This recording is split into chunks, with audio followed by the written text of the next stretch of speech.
반갑습니다. 네. 여러분과 말씀으로 3번 교제하게 되었는데요. 너무 감사하게 생각하고 오늘은 여러분들이 본문을 저와 함께 이렇게 보다 보면 이해하고 해석하는 데 어려움이 거의 없을 거라고 보지만 내일 다니엘서 2장, 다니엘서 7장 우리가 보려고 하는데 약간 여러분들이 미리 안 읽어 오시면 굉장히 낯선 본문이기 때문에 약간 어렵지 않을까 생각이 돼요. 그래서 잘 읽어 오시면 제가 우리 남서울에서 다니엘서 7장은 무려 3번에 걸쳐서 했던 설교를 여러분들이 한 번에 해야 되기 때문에 마음이 제가 대단히 급합니다. 그래서 잘 읽어 오시면 우리가 말씀 같이 은혜 나누기 좋지 않을까 생각되고요. 개인적으로는 코로나를 지나면서 또 이렇게 아무 일이 없었던 것처럼 그냥 우리의 일상을 시작할 수 없다. 하나님은 코로나의 3년의 그 아픈 과정을 가지고 우리에게 무슨 말씀을 하고 싶으셨을까? 어떤 형태로든지 그 교훈을 잊어버리지 않고 좀 마음에 잘 새기면서 새로운 변화를 맞아야 하겠다는 게 다니엘서를 다루었던 목적이었어요. 그래서 개인적으로는 2장과 7장을 다룰 때 하나님이 조국 교회에 이 말씀을 하고 싶으셨구나. 개인적으로는 그렇게 조금 들었던 것 같아요. 그래서 그런 거 한번 여러분들하고 나누면서 어떤 면에서 조국 사회 뿐이 아니라 전 세계가 굉장히 많이 낙심하고 다치고 좌절하고 하기 굉장히 쉬운 시대를 우리가 사는 것 같은데 성도가 이런 시대를 어떻게 살아야 할까? 제가 이렇게 중국에 한 20년 전에 부지런히 다녔는데 그때 여기 이제 우리 아진 자매 집에 하룻밤 잤거든요. 그럴 때 이 자루부 얼마나 활발했던지 제가 아주 생생한데 20년 만에 왔더니 이렇게 문을 닫았어요. 어떤 면에서 굉장히 삶의 환경들이 그 20년 전에는 뭐든지 다 이렇게 치고 올라갈 때이기 때문에 긍정적이고 밝은 시대였지만 지금은 굉장히 낙심하고 마음 다치기 쉬운 이와 같은 시대에 성도인 우리는 세상을 어떻게 바라봐야 할까? 그게 어떤 면에서 이렇게 낙심하고 마음을 굉장히 쉽게 다치는 이 시대에 성도인 여러분과 저에게 하나님이 원하시는 우리의 역할이 있는 게 아닌가. 그게 제가 그 다니엘서 2장과 7장을 볼 때 많이 좀 느꼈던 주제이고요. 그래서 이번에 말씀 사경의 본문, 제가 보통 저런 주제로 잘 집회를 안 하거든요. 주로 혼을 많이 내고 이런 집회를 많이 하는데 정말 위로가 너무 많이 필요하고 이렇게 낙심하고 마음을 다치는 시대에 우리의 소망이 어디에 있는가? 변함없이 시대를 초월하고 환경을 초월하는 우리의 소망이 어디에 있는가? 그런 주제 조금 같이 나눠야겠다. 그런 생각들 하게 됩니다. 여러분, 우리 예수께서 땅에 오셔서 처음에 하셨던 첫 번째 설교, 여러분 아마 다 기억하실 텐데, 그죠? 때가 찼고 하나님 나라가 가까웠으니 회개하고 복음을 믿어라. 이렇게 말씀하셨어요. 주님의 첫 번째 메시지의 주제가 뭐냐면 하나님 나라가 왔다 하는 것이 주님의 그 첫 번째 메시지였죠. 제일 지상에서 주님이 하신 마지막 메시지는 사도행전 1장에 보면 부활하신 후에 많은 증거로 그분이 살아계심을 제자들에게 보이시고 하나님 나라의 일을 말씀하셨다. 주님이 이 땅에 오셔서 하신 첫 번째 메시지도 하나님 나라였고 마지막 메시지도 하나님 나라였어요. 그러니까 주님이 이 땅에 오셔서 우리에게 가르치고 싶어 했던 제일 중요한 주제가 하나님 나라였다는 것을 우리가 생각해 볼 수 있겠죠. 그죠? 하나님 나라는 주님의 교훈의 처음이요 마지막이고 요약이다. 이렇게 말할 수 있을 거예요. 오늘 본문 우리가 1절에 한 번만 보십시오. 천국은 이렇게 시작되는데 이 천국을 오늘 우리 주제와 비교해서 보면 하나님 나라는 마치 품꾼을 얻어 포도원에 들여보내려고 이른 아침에 나간 집주인과 같다. 여러분, 우리가 오늘 다루고 싶어하는 주제가 하나님 나라인데 하나님 나라는 포도원 주인과 같다는 거예요. 여러분은 오늘 본문을 쭉 가지고 포도원 주인이 어떤 분인가 하고 쭉 초점을 맞추고 본문을 보면 하나님 나라의 특징이 묻어난다는 거예요. 사랑하는 여러분, 하나님 나라는 포도원 주인과 같다. 여러분이 오늘 이 본문을 쭉 다룰 때 한 포도원 주인이 어떤 분인가 하고 주목하면서 보면 우리가 다루고 싶어하는 하나님 나라가 보인다는 거죠. 그죠? 한번 이 포도원 주인은 지금 뭐 하고 있습니까? 제가 이렇게 어느 교회나 가서 이렇게 첫 번째 모임에서 이 본문 다루면서 이렇게 질문하면 아무도 대답 안 해요. 다 알고 있는데 말은 못해, 부끄러워서. 그죠? 힌트 드립니다. 여러분들이 틀려야 제가 기쁘지요. 우리 조국 사회는 이 정답을 꼭 맞춰야 돼. 그런데 여러분이 틀리면 제가 너무 기쁘지요. 혼도 내고. 이렇게 풍성하게 무식하구나. 야단도 치고. 그죠? 성경 좀 더 많이 읽어라. 그런 이야기도 자유롭게 할 수 있으니까 여러분에게 자유 드립니다. 틀리면 저를 기쁘게 하고 맞추면 여러분이 기쁘고 이럴 게 아무것도 없죠. 그죠? 여러분이 포도원 주인, 하나님 나라를 우리에게 보여주는 포도원 주인은 지금 뭐 하고 있죠? 포도원에 일할 일꾼들을 데려오고 있어요. 그런데 일꾼이 5부류의 일꾼들이 본문에 등장해요. 여러분이 5부류의 일꾼들은 2가지를 기준으로 볼 수 있죠. 첫 번째, 몇 시에 왔는가 하는 시간과 그들에게 주인이 부르면서 품삯을 얼마로 약속하고 있는가, 시간과 품삯을 기준으로 5부류의 일꾼들이 오늘 포도원에 부름을 받고 있어요. 그죠? 한번 보십시오. 제일 먼저 1절에 보면 이른 아침에 나가서 일꾼을 데려왔어요. 이 이른 아침 몇 시일까? 유대인들은 참고로 해가 뜰 때 일을 시작해서 해가 질 때 일을 마쳐요. 그럼 몇 시일까요? 해가 뜰 때, 유대 땅에 해가 뜰 때 몇 시였을까요? 이른 아침? 6시. 이렇게 처음부터 맞추면 재미가 없는데 6시예요. 그죠? 아침 6시에 첫 번째 일꾼이 오고 있어요. 2절 한번 봐요. 그가 하루 한 데나리온씩 품꾼들과 약속하여 포도원에 들여보내고, 품삯이 얼마입니까? 한 데나리온이에요. 여러분이 한 데나리온은 당시에 로마가 세계를 다스리고 있던 당시에 정복지마다 전부 로마의 군인들을 데려갈 수 없기 때문에 로마의 중요한 장교들이 파송되고 그 지역에 있는 젊은이들 중에 군인으로 차출해서 썼을 때 그 차출된 군인들의 하루 품삯이 한 데나리온이었어요. 귀족들이 갈 거 아니에요. 그죠? 귀족들이 가서 그 땅을 다스릴 텐데 그 귀족들이 가면 그 지역의 주민들 중에서 하인을 뽑아서 썼는데 그 뽑은 하인들의 하루 품삯이 한 데나리온이었어요. 그러면 오늘 이 첫 번째 일꾼들에게 주인이 한 데나리온의 품삯을 주면 많이 주는 걸까요? 작게 주는 걸까요? 참고로 제가 이 질문을 할 때 얼마나 기쁜지 몰라요.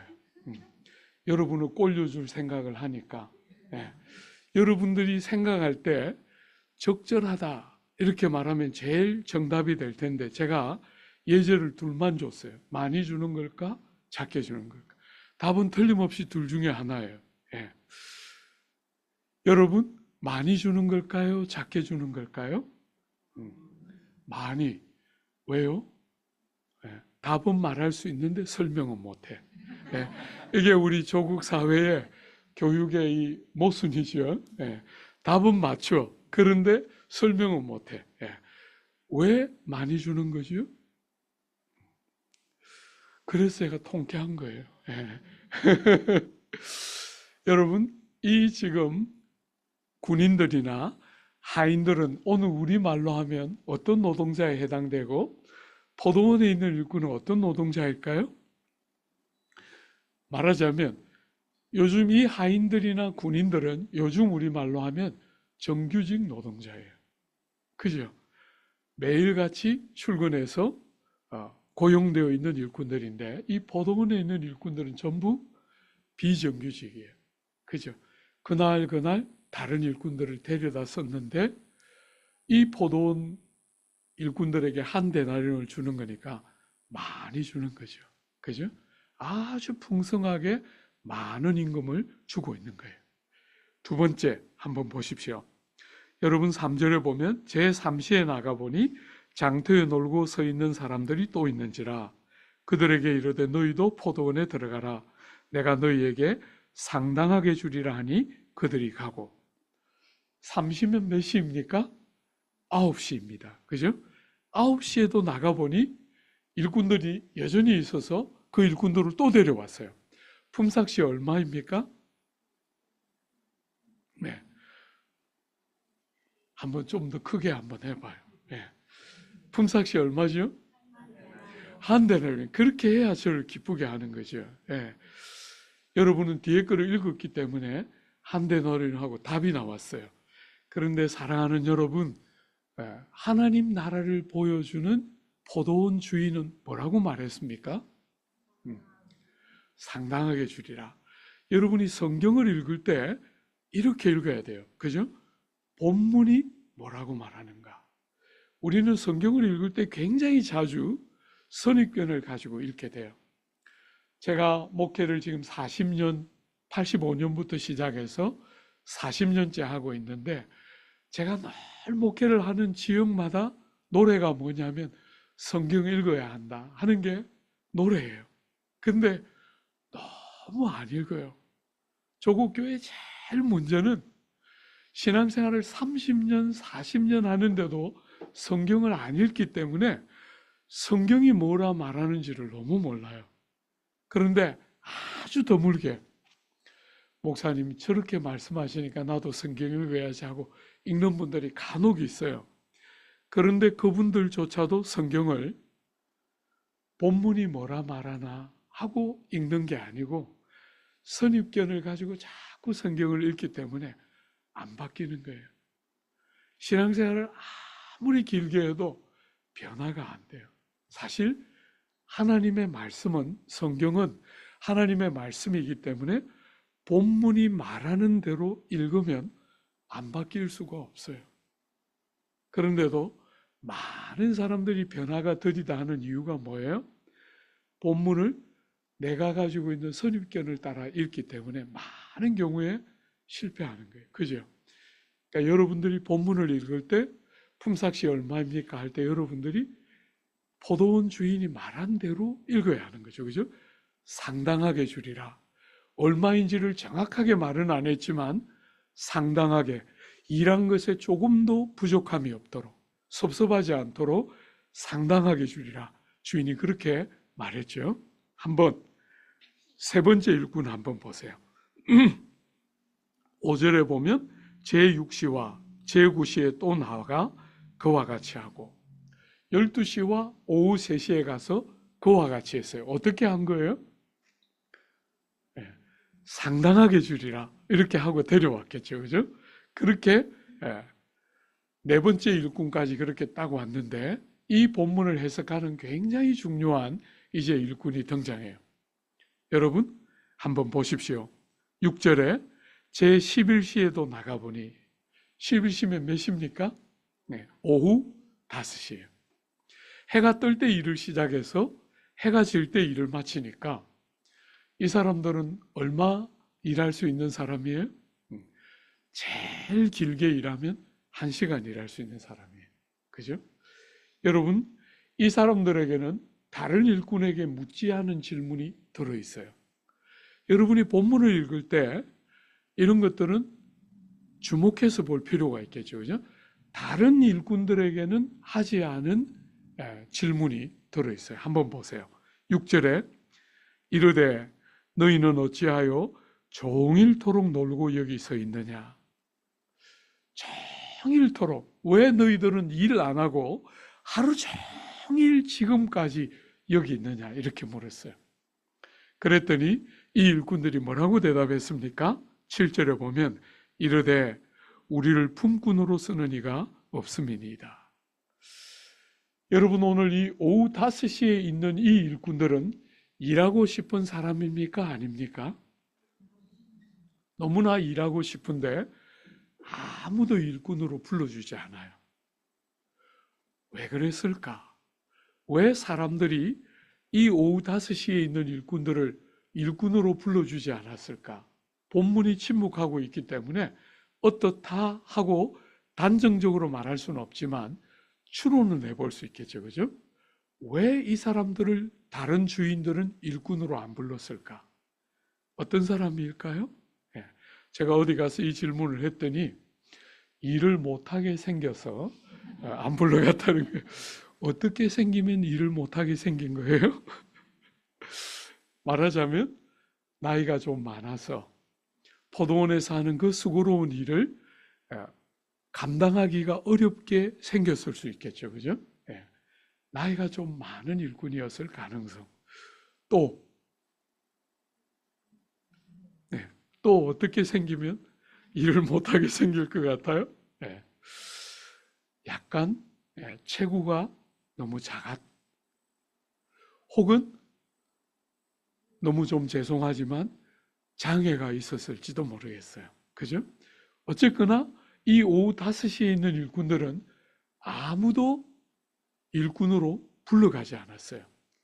근데 여러분, 하나님 나라를 보여주는 이 포도원 주인은 그들에게 뭐라고 말했습니까? 너희도 가서 일하라 하고 그 포도원에 그 일꾼들을 불렀어요. 아무도 써주지 않던 일꾼들인데 그들을 이 포도원 주인은 아무 차별 없이 다 불러서 포도원의 일꾼으로 불러줬습니다. 그죠? 오늘 이 비유를 해석하는 이 굉장히 유명한 비유인데 이 비유를 해석할 때 많은 사람들이 길을 잃는데 여러분이 이 비유를 해석하는 굉장히 중요한 한 힌트 8절에 나와요. 우리 8절 한번 같이 읽어볼까요? 8절입니다. 저물매 포도원 주인이 청지기에게 이르되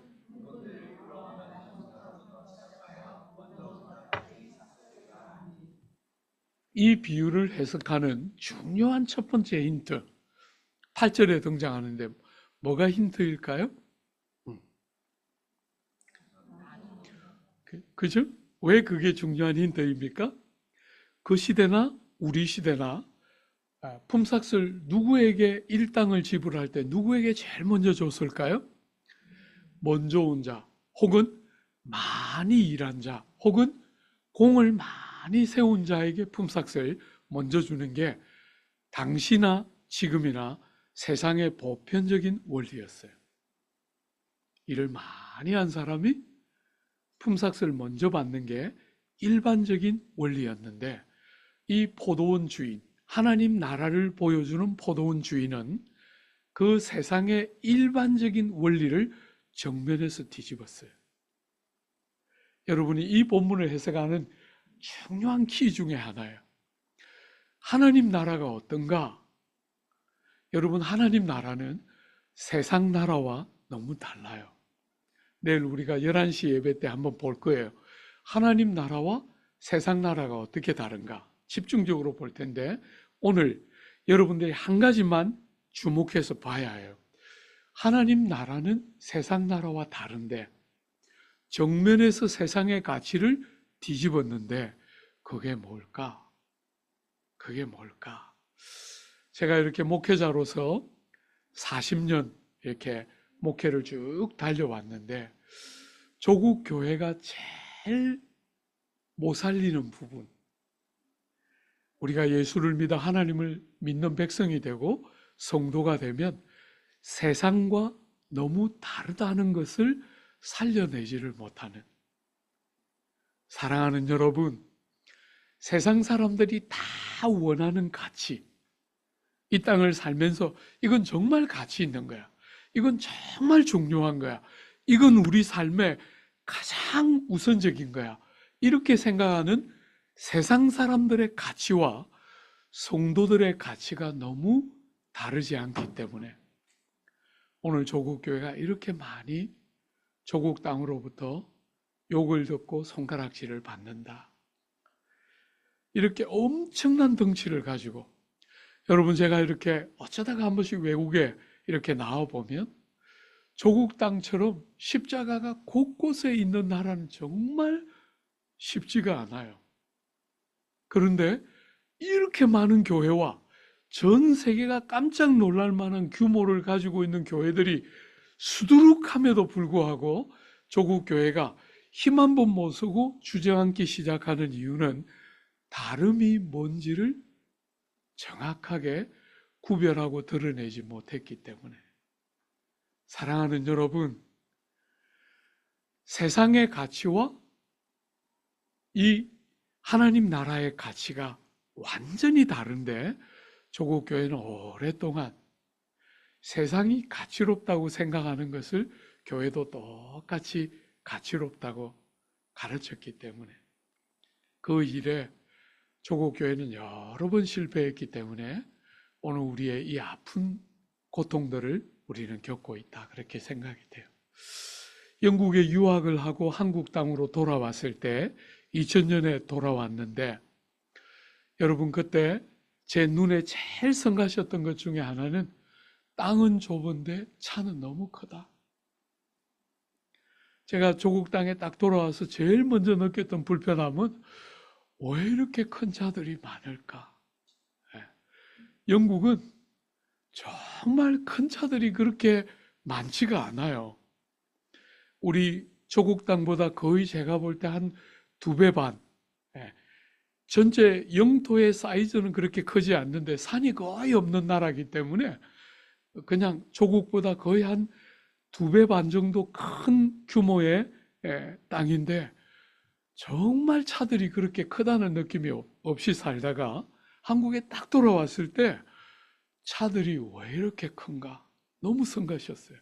그래서 설교할 때 죄송합니다, 여러분 중에 큰 차 타고 다니는 분들, 제가 시비 걸고 싶은 건 아닙니다. 이 넓은 땅에서 큰 차 타는 게 무슨 문제가 되겠어요, 그렇죠? 어쨌거나 조국 땅에서 그거 막 갈구었어요. 그랬더니 성도 하나, 제가 그때 섬기던 제자들 교회라는 교회는 자그마한 공동체였는데 대부분이 반지하에 살던 그런 공동체였어요. 근데 그냥 설교 막 쏟아냈는데 사업하던 40대 상대적으로 젊은 한 분이 저한테 와서, 목사님, 그렇게 한국 실정 모르는 설교 좀 하지 마요. 이렇게 저를 가르쳤어요. 작은 차 타고 가면 은행 융자도 안 해준다는 거예요. 목사님은 한국 실정을 너무 모르는 설교를 하고 있어요. 이러면서 저를 혼을 냈어요. 제가 그래서 그 형제에게 말했어요. 무식한 한국 사회처럼 그렇게 살면 안 돼. 융자를 안 해줘도 그렇게 살지 마라. 큰 차 타고 다니면서 하고 싶은 말이 있는 거잖아요. 그죠? 여러분, 제가 살고 있는 아파트가 아크로 리버파크 아파트예요. 제가 남서울교회 부임에 가서 한동안 설교하면서 막 갈구었어요. 나는 이 아파트 무슨 말 하고 싶은지 모르겠다. 리버를 말하는지 파크를 말하고 싶은지 모르겠다. 나는 왜 이렇게 아파트 이름이 이렇게 복잡하고 긴지 모르겠다. 아크로 리버 파크 아파트. 제발 좀 그렇게 안 하면 좋겠다. 설교했더니 젊은 권사님 한 번 뽀로로 쫓아왔어요. 갈구지 마시고 느끼세요. 요즘 우리 조국 땅은 그런 시대가 아니니까 목사님 갈구지 말고 느껴요. 그냥 아무 의미 없고 영어를 쭉 붙여서 시어머니가 한 번 듣고 못 알도록 그렇게 한 거니까 그냥 제발 좀 느끼지, 제발 그렇게 갈구지 마요. 이렇게 젊은 권사님이 한 번 저한테 말했어요. 제가 이제 그 말 듣고 저도 사실은 한 번에 이 아파트 이름이 기억이 안 되는 거예요.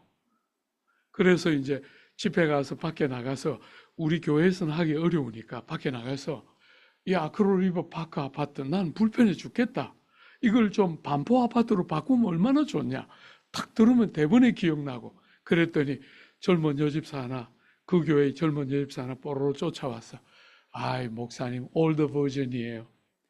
요즘은 전부 영어로 이름을 안 짓고 전부 한글로 바꾼다는 거예요. 왜? 영어로 이름을 지어서 시어머니가 한 번에 못 알아들으니까. 시누이를 데리고 찾아오는 바람에 요즘 다 이름을 그냥 한글로 다 바꾸고 있는 추세라는 거예요. 예기치 않는 사태가 일어나는 거죠. 사랑하는 여러분, 제가 조국 사회를 이렇게 볼 때 참 마음 아프다. 아파트 이름에 영어가 붙어 있으면 그냥 값이 더 나가는 아파트인 것처럼 아직도 조국 사회 구석구석에 참 마음 아픈 일들이 참 많은 것 같아요. 사랑하는 여러분, 세상이 사는 거 한번 보세요. 어떤 차를 타고 다니나, 어떤 아파트에 사나, 우리의 사랑하는 아들과 딸들이 어떤 대학을 들어갔나. 여전히 그런 것들이 굉장히 중요하고 가치 있다고 여기는 이런 시대에 여러분은 어떻습니까? 저는 어떤 면에서 안 믿는 사람들 이야기는 하고 싶지 않아요. 여러분과 제가 결국은 조국 사회의 여러 내용들을 결정하는 중요한 사람들인데 여러분은 다른 가치를 가지고 살아갑니까? 우리 아들과 딸들이 좀 바깥에 내놔서 버젓 안 해도 되고 당장의 눈에 보기에 뭐 내놓을 것이 없는 것 같아도 때가 되면 하나님이 때가 되면 그 신실하신 하나님이 실패함이 없이 조금 돌아가는 것 같지만 조금 안 되는 것 같지만 때가 되면 그 신실하심을 드러내실 때 세상의 가치나 세상의 방법이 측량할 수 없는 하나님의 다른 세계를 여는 것을 신뢰하면서 당장에 들리는 이런저런 이야기들 앞에 마음을 안 뺏기고 하나님의 그 선함이 드러나시는 영화로운 나로 틀림없이 당신의 복된 영광을 드러내실 때 믿음으로 사는 하나님의 백성들 다움이 여러분에게 있는지 한번 보세요. 저는 사랑하는 여러분, 조국교회가 30년의 팽창기를 지나서 이렇게 조정기를 통과하고 있는 이 아픈 시기에 조국교회와 사회는 여전히 과거처럼 팽창기를 가지고 여전히 조국교회가 세상에게 할 말이 있어야 한다고 생각하는 지금 같은 때 저는 이제 조국교회를 향한 주님의 기대는 그런 게 아니고 정말 하나님 나라가 어떤 것이고 주님이 교회를 향해서 성도들을 향해서 무슨 말을 하고 싶은가 정말 들어야 하고 우리의 중심에서부터 복음과 성경에 더 충실해지는 것이 오늘 이 조정기를 통과하는 이 아픈 시기에 성도들의 중심이 과거처럼 또 뭔가 말할 거리가 있고 또 뭔가 내세울 거리를 가지고 세상을 설득시키려고 하는 어리석은 일이 아니라 다름이 뭔가 슬픔이 있는데 눈에 눈물이 가득 묻어 있는데 세상은 이해할 수 없는 기쁨이 그 영혼 속에 있는 것 그게 뭔지를 다시 살려내야 하고 기쁨이 있는데 그것이 세상의 과거처럼 버젓하기 때문에 뭔가 내세울 것이 있기 때문에 기쁜 것이 전부가 아니고 하나님의 은혜로 거저받은 것이기 때문에 자랑할 것이 아무것도 없는 겸손과 온유함이 뭔지가 회복되어야 하는 것이 오늘 이 조정기를 지나는 조국 교회를 향한 주님의 마음일 거라고 저는 생각해요. 사랑하는 여러분, 상해원의 한인교회 귀한 성도 여러분, 다름이 회복되는 것은 이 시대에 너무너무 중요한 부분일 거라고 저는 믿고 있어요. 여러분의 삶에, 저의 삶에 다름이 있어요. 세상이 이해할 수 없는 기쁨, 저렇게 고통하고 저렇게 많은 수고를 통과하는데 저렇게 기쁘고 행복한 이유가 뭘까 하는 질문이 있어요.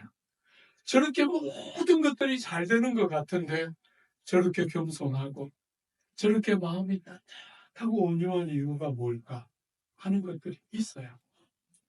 세상이 우리에게 귀를 기울이는 시대가 될 거라고 저는 생각해요. 사랑하는 여러분, 오늘 이 8절에 나중원자부터 시작해서 품삯을 주기 시작하는데 나중원자에게 품삯을 얼마 줬습니까? 여러분이 아는 것처럼 한 데나리온 줬어요. 어떤 면에서 이른 아침에 와서 하루 12시간을 풀로 일한 사람들이 받아도 비정규직 노동자로서 엄청난 품삯을 받는 것인데 나중 와서 1시간밖에 일하지 않은 사람에게 한 데나리온을 줬어요. 잘 눈여겨보십시오. 하나님 나라가 어떤 나라일까? 일한 것이 없는데 그냥 12시간을 일하고도 한 데나리온을 받으면 너무나 감격스러운 품삯이 한 데나리온인데 일한 것이 없어서 1시간도 채 못한 이 마지막에 온 일꾼들에게 한 데나리온, 헤아릴 수 없는, 측량할 길 없는 엄청난 품삯을 준 거잖아요. 그죠? 12배가 넘는 엄청난 품삯을 이 마지막에 온 일꾼에게 주었어요. 사랑하는 여러분, 그러면 그 한 데나리온을 받은 그 사람과 함께 모든 일꾼들이 너무나 감격하고 기뻐해야 되겠는데 희한하게 여러분이 보는 것처럼 먼저 온 사람들이 우리는 당연하게 한 데나리온보다는 더 받겠구나 이렇게 생각했어요. 동의가 되죠? 네. 여러분도 다 생각이 같죠? 사랑하는 여러분, 다 한 데나리온보다 더 받을 거라고 생각했는데 얼마를 받았습니까? 한 데나리온을 받자 뭐합니까? 여러분과 제가 제일 잘 아는 것, 불평하고 원망하고 있어요. 그죠? 내가 몇 시간 일했는데 저 사람하고 나를 똑같이 취급할 수 있는 날. 저 사람은 해가 뉘엿뉘엿 질 때 일했기 때문에 그 떼약볕에, 여러분 유대 땅에 에어컨도 없던 그 시절에, 선풍기도 제대로 없던 그 시절에 그 무더운 떼약볕에서 종일토록 일한 나와 해가 뉘엿뉘엿 져서 그 무더위에서 일한 게 뭔지를 모르는 저 사람과 나를 어떻게 똑같이 취급할 수 있냐 하면서 막 하는 사람들이 불평하고 원망했어. 여러분, 오늘 이 비유를 해석하는 핵심은 그 불평하는 일꾼들에게 한 주인의 말이에요. 여러분 한번 보십시오. 13절부터 15절입니다. 같이 한번 읽어볼까요? 13절부터 15절. 주인이 그 중에 한 사람에게 대답하되 친구야, 얘가 내게 잘못한 것이 없느냐? 내가 나와 한 데나리온의 약속을 하니 아니하니 그것이라 하기도 하라. 나중에 내 사람에게 나와 주실 것을 배실자라. 내 번째 가지고 할 것이 아니냐. 내가 사마보내가 하게 되느냐. 여러분이 주인의 말이 좀 어떻습니까? 느낌이. 이거 다 내 거야. 내 거 가지고 내가 원하는 대로 하는데 네가 무슨 상관이야. 이런 느낌이 약간 들죠. 네. 그렇게 읽어야 본문이 제대로 읽어지는 거예요. 그죠? 이거 다 내 건데 내가 내 거 가지고 내 원하는 대로 하는데 네가 무슨 상관이냐. 여러분, 주님은 절대로 그렇게 우리에게 말하지 않으시는 분이죠. 네. 이 첫 시간에 너무 죄송하지만 저는 이제 어머니 없이 자랐어요. 5살에 아버지 어머니가 이혼해서 예, 어머니 없이 폴아버지 손에서 컸어요. 누님 한 분 계셨는데 누님 한 분은 엄마 따라가시고 저는 아버지 손에 그렇게 커서 어릴 때부터 이제 누님과 저는 헤어져서 컸고 엄마 없이 아버지 손에서 쭉 평생 컸어요. 그래서 꼭 이 주인의 말 읽을 때 굉장히 상처가 됐던 기억이 있어요. 제가 이제 그렇게 컸기 때문에 결손 과정에서 컸기 때문에 일정한 상태만 되면 늘 병이 도졌어요.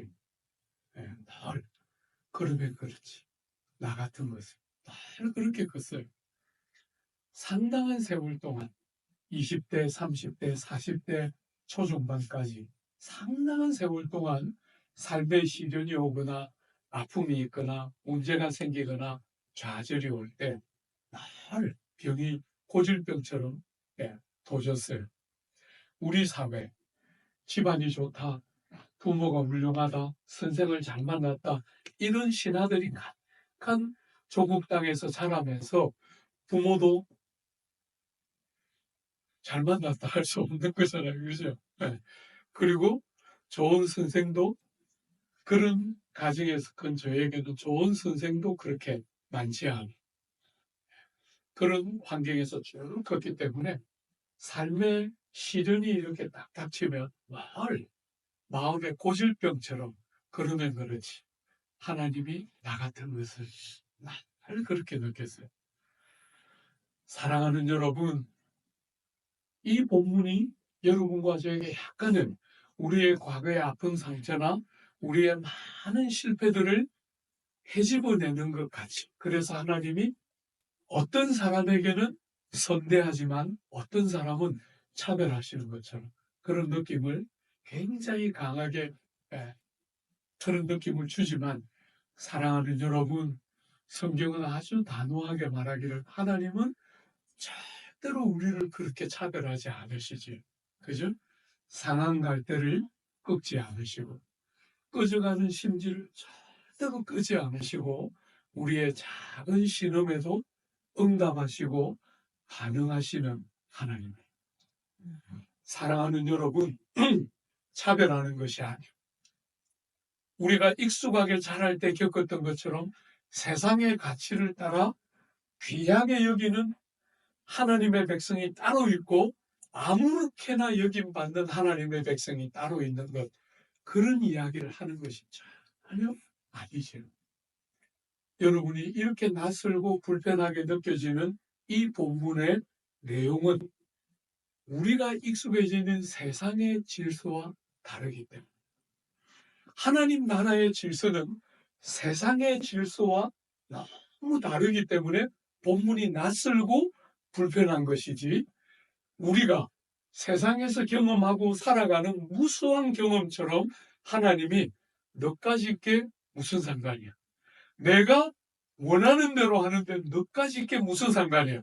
절대로 그렇게 말을 하고 있는 것이 아니죠. 그죠?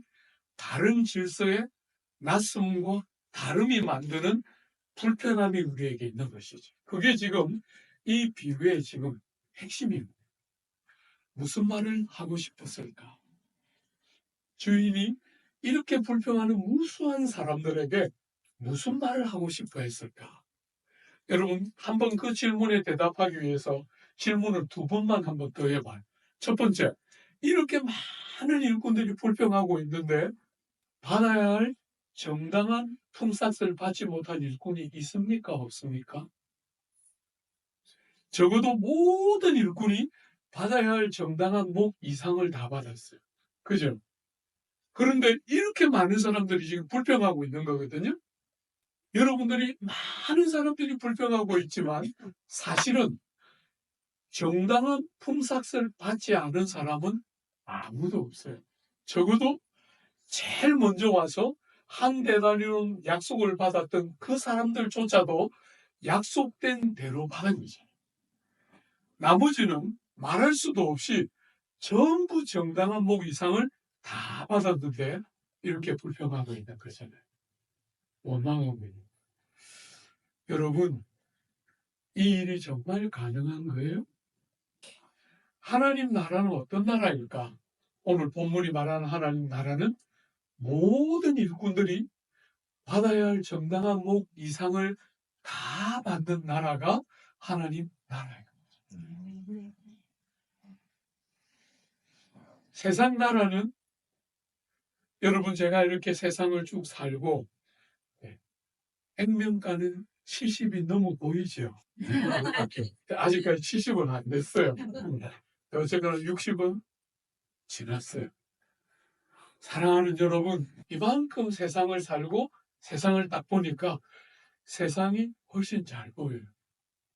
옛날보다 40대, 50대보다 훨씬 선명하게 성경이 얼마나 진리인가 하는 것이 더 감격적이에요. 여러분 30대, 40대 때는 저를 그 시절에 만났던 분들 여기 아주 소수지만 있어요. 그럴 때는 성경이 그렇게 말하니까 열심히 가르쳤지만 한 번씩 두려웠어요. 돌아서서 얘들아 이 산이 아니야. 이렇게 말하면 얼마나 고통스럽겠어요. 그죠? 한 번씩은 세상이 너무 다르게 가르치기 때문에 한 번씩은 두려웠어요. 성경이 말하는 것을 가르친다고 애써 가르치긴 했지만 어느 날 얘들아 그건 내가 틀렸던 것 같아. 미안해. 이렇게 말하는 날이 오면 얼마나 고통스러울까 두려움이 있었는데 50을 딱 넘었을 때 감격이 있었어요. 성경이 이렇게까지 진짜였구나. 그리고 60이 넘으니까 말할 수가 없어요. 여러분 표현은 훨씬 부드러워졌지만 속으로는 얼마나 더 과격해졌는지 몰라요. 표현은 훨씬 부드러워졌지만 이젠 더 이상 주저하지 않아요. 성경이 이렇게까지 진짜였다 하는 게 너무 선명해져요. 사랑하는 여러분, 오늘 본문은 무슨 이야기를 하고 싶어 하는 거예요? 우리가 살아가는 이 세상은 늘 능력대로 결과가 나온다고 가르쳐요. 그죠? 능력이 얼마나 출중한가에 따라 월급도 더 주고 좋은 집에 살고 좋은 차도 불리고 좋은 대학을 들어간다고 세상은 끝없이 말하고 우리는 그 세상의 논리에 끝없이 밀려서 뭔가를 더 잘해야 된다고 평생 생각하며 살았어요. 그리고 주님을 믿는 순간에도 더 잘해야 더 나은 대접을 받는 것처럼 그 세상의 가치의 연장선에서 신앙도 그런 눈으로 모든 것들을 바라봐요. 근데 성경은 다른 이야기를 하고 있는 거잖아요. 오늘 이 포도원에 많은 종류의 일꾼이 있었는데 너무 놀랍게 주인은 그 당시 세상의 일반적인 관례인 먼저 온 일꾼에게 품삯을 준 게 아니고 나중 온 일꾼에게 먼저 품삯을 줬어요. 정면에서 세상의 질서를 뒤집은 거죠. 그죠?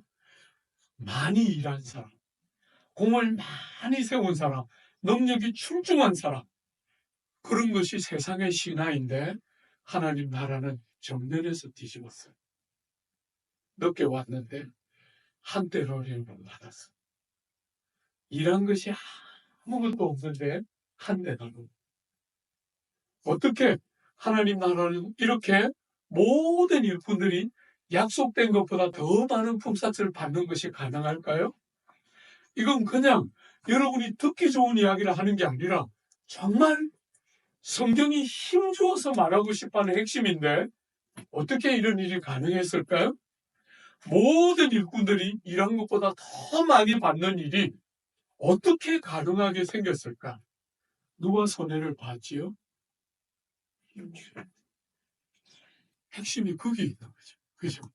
누가 손해를 봤습니까? 주인이 제일 많이 손해보고 희생했어요. 사랑하는 여러분, 저는 이 세상의 질서를 볼 때 주인은 망하지 않더라고요. 회사 망하는 거 봤거든요. 근데 주인은 망하지 않아요. 다 이쪽 저쪽에 꼽을 쳐놨어요. 종업원들은 다 해고되지만 주인은 피할 길이 있는 게 세상의 구조인데 하나님 나라는 어떤 나라입니까? 주인이 제일 많이 손해보고 희생했어요. 아무 자격 없는 사람들, 아무 일한 것도 없는 사람들, 어떤 조건도 구비하지 못한 사람들, 어떤 자격도 없는 사람, 아무도 차별되지 않는 새롭고 다른 질서가 하나님 나라의 질서입니다. 여러분, 저는 평생 목회자로서 또 혹은 제가 더 좋아하는 표현으로서 설교자로서 하나님의 말씀이 말하는 것을 그대로 설교하고 싶은 게 평생의 제 꿈이었어요. 설교를 잘하는 사람들은 곳곳에 많았기 때문에 제가 늘 설교를 할 때 목마르게 사모했던 것은 회중들이 본문에서부터 하나님의 음성을 듣는 일이 일어나는 것들이 늘 평생의 꿈이었고, 그래서 축자사자 본문이 해석될 때 회중들이 본문을 깨닫고 그 본문에서부터 하나님의 음성을 듣는 영광이 있기를, 그게 늘 평생의 꿈이었는데, 사랑하는 여러분, 이 본문에 여러분들이 이 본문에 주인이 제일 많이 손해봐서 여러분과 저에게 일한 것이 없는데, 자격이 없는데, 공로가 없는데, 조건을 구비하지 못했는데 우리에게 너무나 풍성한 선물을 우리의 자격에 근거하지 않고, 일한 것에 근거하지 않고, 우리의 조건에 근거하지 않고 값없이 우리에게 너무나 풍성한 선물을 거저 주셨다. 이게 뭡니까? 이게 주님이 우리에게 새로운 질서인 하나님 나라를 가지고 이 땅에 들어왔을 때 하나님 나라의 제일 중요한, 하나님 나라의 핵심적인 가치요 특성, 그게 뭡니까? 은혜인 거잖아요. 그죠? 은혜가 왕노릇하는 다른 질서. 저는 예수와 예수 사건 제대로 설교하는 게 늘 평생의 꿈이었는데, 복음과 그 예수 사건의 핵심이 뭡니까? 여러분이 신약 성경을 읽을 때 복음을 말하고 예수 사건을 말할 때마다 늘 그러나라는 접속사로 복음이 소개돼요. 로마서를 보거나 갈라디아서를 보거나 에베소서를 보거나 복음을 잘 소개하는 본문들을 다룰 때 언제나 보면 우리의 현실을 쭉 다루고 그러나라는 접속사를 딱 가지고 그 뒤에 주어가 둘 중에 하나예요. 하나님께서 혹은 그러나 이제는, 요 두 가지가 언제나 그러나와 하나님께서 하는 주어가 나오거나 아니면 그러나 하고 이제는. 여러분, 무슨 말을 하고 싶어 하는 거예요? 전부 세상은 자기가 중심이에요. 그런 세상에 그러나 하나님께서 하고 하나님이 주어가 되는 새로운 질서가 우리의 삶에 들어오는 게 예수 믿는 것이잖아요. 그죠? 복음의 핵심이. 사랑하는 여러분, 지금까지는 능력대로, 자격대로, 조건대로, 공로대로 자격과 조건을 열심히 말하다가 모자라니까 뭐까지? 집안까지 덜먹이는 거잖아요. 금수저, 은수저, 흙수저. 그냥 그런 거 읽을 때마다 얼마나 부화가 나는지 모르겠어요. 온통 세상의 가치는 전부 그런 거잖아요. 본인이 출중하거나 본인이 안 되면 집안이라도 좋아야 돼요. 그래서 흙수저, 금수저 온갖 이야기를 하는데 성경은 절대로 그렇게 말하지 않아요.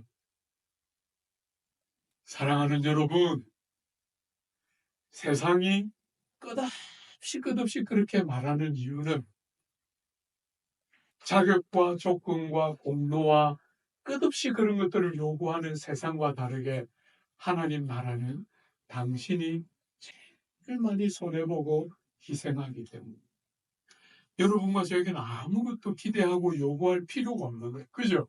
세상은 실력이 없는 세상이기 때문에 여러분에게 자격과 조건과 학벌과 공로와 수많은 요구들을 갖고 있지만 하나님 나라는 당신이 제일 많이 희생하고 많은 대가를 지불하셨기 때문에 누구든지 어떤 사람이든지 집안이 어떻든지.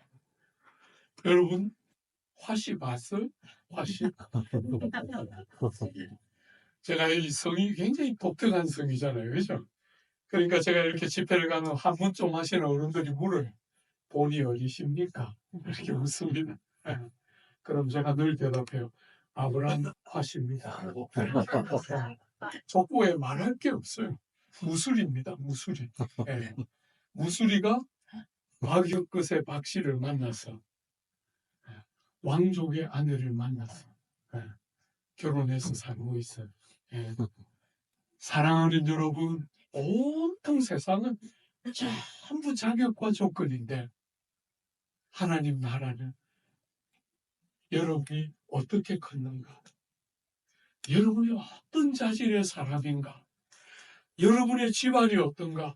여러분의 학벌이 어떠하고 여러분의 능력이 어떠하고 아무 것에도 근거하지 않고 우리 예수께서 우리를 위하여 이 땅에 오시고 십자가에 달려 생명도 아까워하지 않고 다 내어주신 그 공로에 근거해서 어떤 사람도 차별 없이 어떤 사람도 조건이 안 되고 공로가 없으니까 예외적으로 배제되는 사람이 없이 누구든지 그 주님의 공로를 믿고 의지하는 자들마다 어떤 사람이든지 이 귀한 하나님의 구원의 은혜 안으로 들어오는 은혜가 통치하는 새로운 질서를 우리의 삶 속에 가지고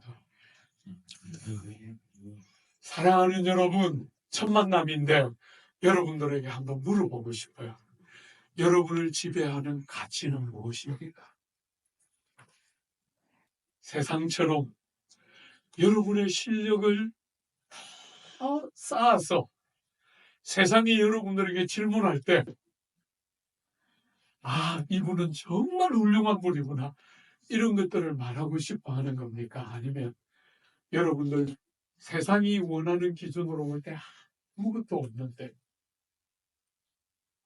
내가 나된 것은 하나님의 베푸신 은혜 외에 아무것도 말할 것이 없습니다. 이게 여러분들의 이야기입니다. 바울은 빌립보서 3장에 여러분들이 잘 아는 것처럼 예수를 인격적으로 만나기 전에 바울을 지탱해줬던 주제들이 있었어요. 유대인 중에 유대인이고 바리새인 중에 바리새인이고 끝없이 무수한 자랑거리들이 있었어요. 가말리엘 문화에서 자라고 말하자면 세계 최고의 석학에서 공부한 거잖아요. 그죠? 무수한 자랑거리들이 있었는데 사랑하는 여러분, 주님 딱 만나고 나니까 그게 어떻게 보였다고요? 배설물이며 해코지하는 것처럼 여겨졌다는 거예요. 세상이 그렇게 가치롭다고 여기는 무수한 것들이 은혜의 새로운 질서를 딱 만났을 때 아무도 차별하지 않으시고 아들 하나님도 아끼지 않고 우리를 위해 내주신 아버지의 사랑을 딱 만났을 때 그 모든 세상의 가치들이 빛을 다 잃어버리겠어요. 정말 배설물처럼 해코지하는 것처럼 여겨지면서 바울이 생애가 마칠 때까지 바울이 자랑했던 게 뭡니까? 내가 나 된 것은 하나님의 은혜로 된 것이야.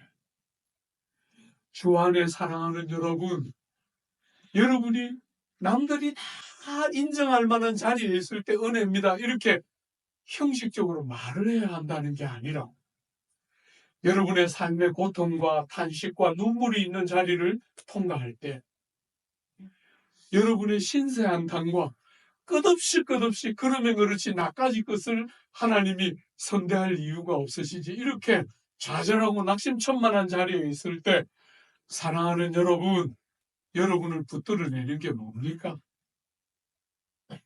그 하나님의 변함없는 은혜 때문에 붙들고 나 같은 것을 차별하지 않으시고 하나님께서 우리를 위하여 가장 많은 값을 이미 지불하셨기 때문에 나 같은 것에게 때가 될 때 하나님의 그 선하심이 드러나는 때가 딱 오는 순간에 말할 수 없는 영광들을 함께 보게 될 것이다 하는 것들이 여러분이 그 절망 중에서도 딱 붙들고 빠져나오는 걸음 됩니까? 영국 유학 갔는데 여러분이 아는 것처럼 이 상해 물가도 어지간하더군요. 들어보니까 월세가 300만. 너무 놀랐어요. 영국의 그 비싼 땅에 살 때 제가 살던 집 월세 80만 원인데 진짜 힘들었어요. 매월 80만 원 내기가 전세로만 있다가 여러분 유학 갔는데 80만 원 월세를 못 내서 전전긍긍하던 시대가 있었어요. 그때 제가 주님께 간절히 기도했어요. 주님, 무수한 사람들이 이때 돈 주셨다고 간청하는데 한번 줘보세요. 여러분 주셨겠어요? 안 주셨겠어요? 안 주시고 여러분은 목사님이니까 주셨겠지 이렇게 생각하지 마. 주님은 그런 분이 아니세요. 안 주셔요. 제가 두 번째 기도에 딱 들어갔어요. 병이 도진다 그랬잖아요. 그죠? 병이 도지면서 삐딱하게 기도했어요. 왜 안 주십니까? 다른 사람은 주시고 왜 나는 안 주십니까? 그러면서 삐딱한 기도했어요. 씨가 다르지? 주는 씨가 있고 안 주는 씨가 있는 거지요? 이러면서 제가 삐딱하게 마음에 있는 그냥 아픈 기도를 막 쫙 쏟아냈어요. 주셨겠어요? 안 주셨겠어요? 그렇게 삐딱하면 안 주세요. 안 주시더라고요. 여러분 80만 원 월세를 못 내서 전전긍긍하는데 안 주시는 거예요. 그래서 세 번째 다시 작심하고 기도에 들어갔어요. 주님 안 주시면 한국 가라는 건 줄 알고 돌아가겠습니다. 네. 꼬리 딱 내리고 딱 기도 마치고 나왔는데 전화 한 통 온 거예요. 목사님 이제 제가 이 주재원 생활 마무리하고 한국 들어가게 됐는데 제가 타던 차 목사님 데리고 가겠습니다. 프랑스 대통령이 타는 차 시트로엔입니다. 여러분 시트로엔이라는 그 브랜드 혹시 아시나 모르겠어요. 한국에는 거의 없지만 영국에 굉장히 많은 브랜드 중에 하나입니다. 프랑스 차인데 시트로엔이라는 차를 그분이 쓰고 있었는데 이제 한국 돌아가게 돼서 저 주겠다는 거예요. 시가로 700만 원밖에 안 됩니다. 80만 원이 묻는 저한테 700만 원이 그게 뭐 밖에입니까 그게. 전화를 끊고 너무 기뻐서 제가 씨가 다르진 않군요 이러면서 너무 좋아졌어. 금요일 날 전화가 왔어요. 이분이 목사님 오늘 라운드바웃을 돌다가 영국은 신호등이 거의 없고 이 로타리 이제 라운드바웃이라고 부르는데 그 라운드바웃을 돌다가 앞차와 박치기해서 차량이 전파되었습니다. 제가 전화 끊고 또 병이 도지는 시간이잖아요. 그죠? 전화 끊고 제가 들어가서 기도했어요. 그러면 그렇지. 나한테 그 차를 그냥 주시기가 그렇게 힘들었습니까? 이러면서 막 쏟아냈어요. 이분이 전화를 끊으면서 저한테 말했어요. 목사님 오늘 금요일인데 너무 죄송합니다. 보험회사가 다 문을 닫아서 월요일날 제가 출국해야 되는데 목사님 죄송하지만 바쁘신데 죄송하지만 보험 처리를 합니다. 월요일날 그 보험 서류를 가지고 보험회사 가는데 부하가 나서 못 견디겠는데 바빠 죽겠는데 이런 일이나 시키고 그냥 그걸 그냥 주면 어디 덧나나 이러면서 막 갔는데 보험회사에 딱 서류를 내니까 이 영국 자매가 저를 위아래를 딱 보면서 차량이 완파되었으므로 현찰로 700만 원 드립니다. 현찰로 얼마나 눈물이 나는지. 그때 말하자면 차가 다 완파되었을 때 믿음으로 딱 버티면서 하나님이 계획이 있으실 거야. 이러면서 믿음으로 버텼으면 그 700만 원 받았을 때 얼마나 많이 감격했겠어요. 그죠? 그러면 그렇지. 하나님이 틀림없이 우리를 부끄럽게 하지 않으시고 당신을 기대하고 소망하는 자를 절대로 낙심시키는 분이 아니시다.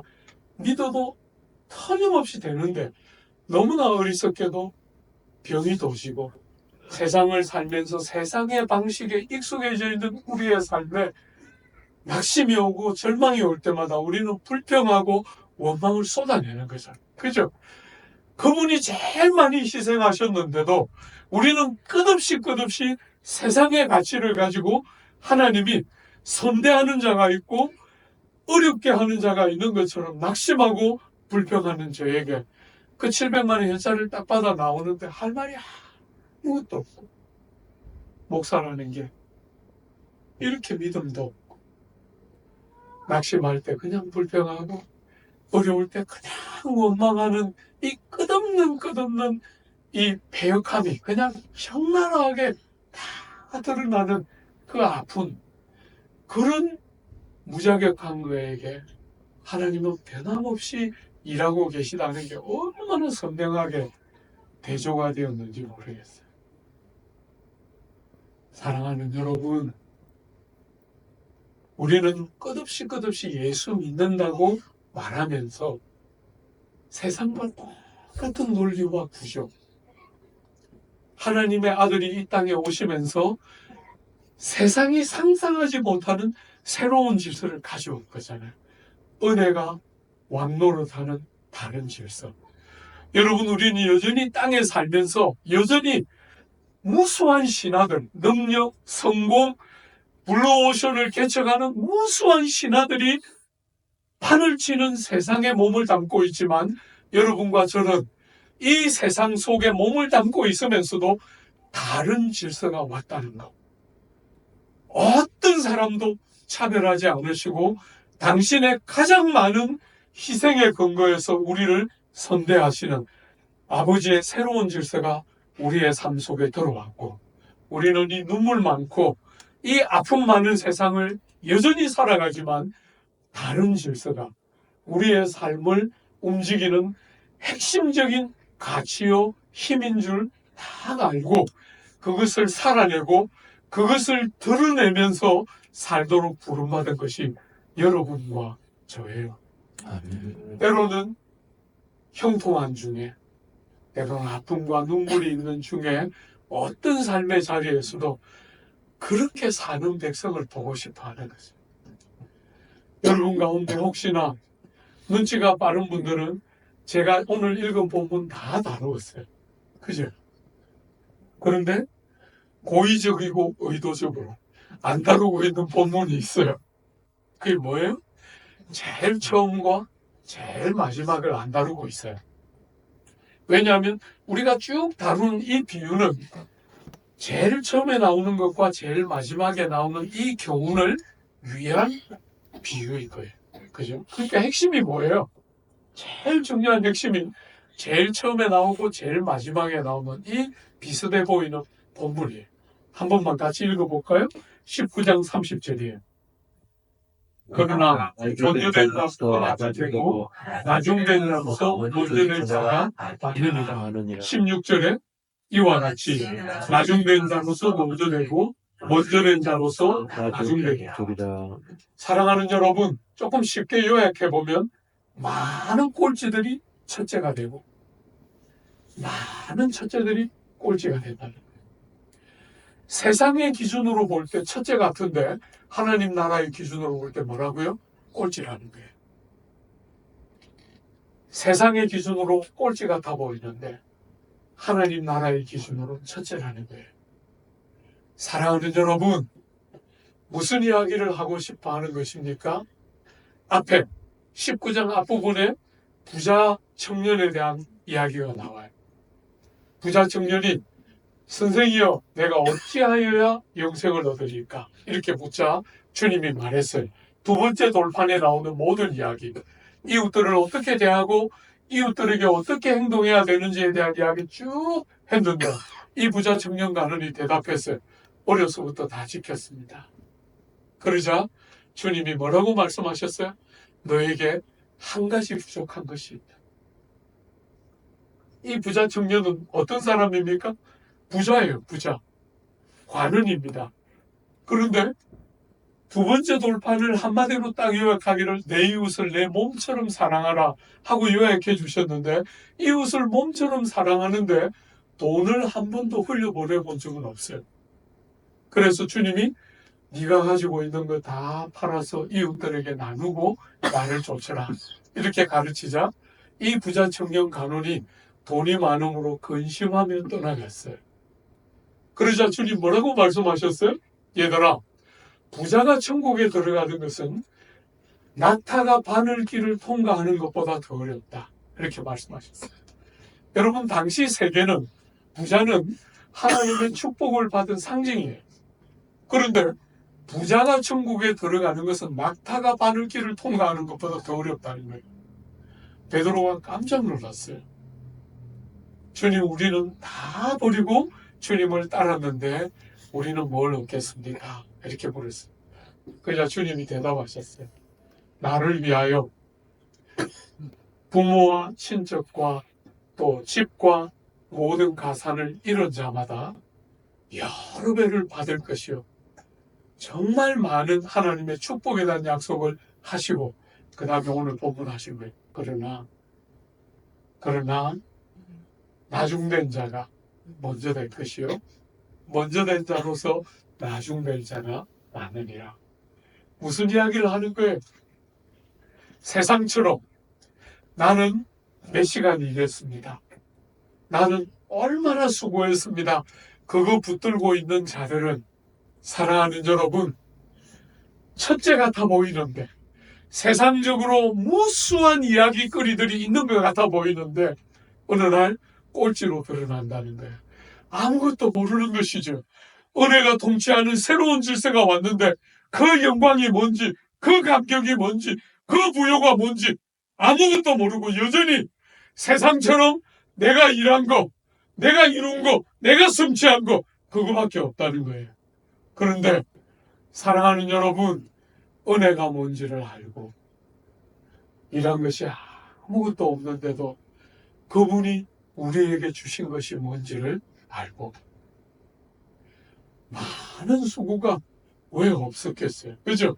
그렇지만 그 수고를 붙들고 사는 게 아니고 주인이 더 많이 수고하고 더 많이 희생해서 우리같이 자격 없는 자들에게 열어주신 새로운 세계의 영광과 부요가 뭔지를 다 붙들고 이 땅을 살아가면서 세상의 논리와 세상의 가치를 가지고 자기를 보지 않고 믿음으로 주님이 우리를 위하여 행해 주신 것들을 다 붙들고 살았던 자들은 땅에서 때로 만물의 찍기처럼, 때로 아무것도 손에 쥐고 있는 것이 없어서 너무 가난하고 때로 사람들의 조롱거리와 비판거리가 되는 것 같아 보여도, 사랑하는 여러분, 때가 되면 정말 꼴찌 같으나 첫째라는 것이 선명하게 드러나는 영광이 있다는 거예요.